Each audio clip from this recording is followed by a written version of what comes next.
What do you think of when you hear boldness? What image comes to your mind? For most people, I think they have a certain personality attached to boldness. But I want to say to you that boldness is an inner character quality, and it's not really based on your personality as far as outward personality. You don't have to be loud to be bold. You can be very quiet and firm and bold.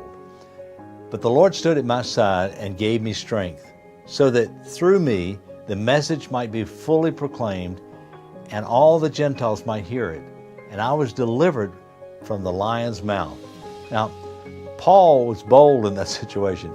As a leader, you're going to face times when tough decisions will have to be made. What will you do when you feel insignificant, powerless, when fear holds you back? Your relationship with Christ will be a key component in finding confidence and courage to do what is right regardless of the circumstances or regardless of what anybody else might think.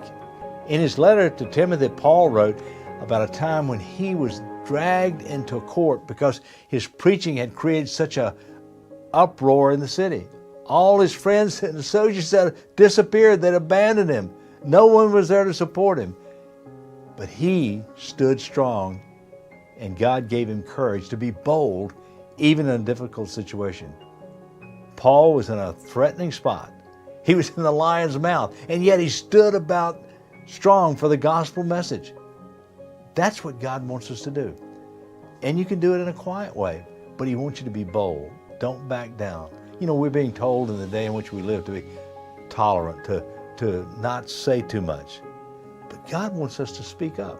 He wants us to say what we believe and not back down. Now, we don't have to create a problem, but we speak the truth in love, standing strong. This is what gives boldness a good name. This is where we find our courage to do the right thing when we were sitting in the lion's mouth.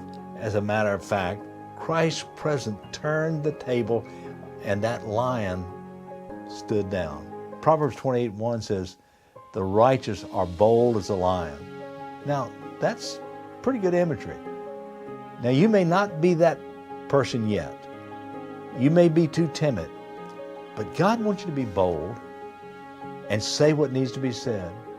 We want you to develop that character trait of boldness that'll strengthen you, it'll strengthen your Christian character, it'll strengthen your relationships, it'll give you confidence and courage because God is on your side.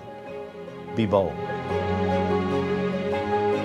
How about a Christian student gap year program to grow in faith, serve others, and travel while earning college credit? Change your life. Visit onelifepath.org.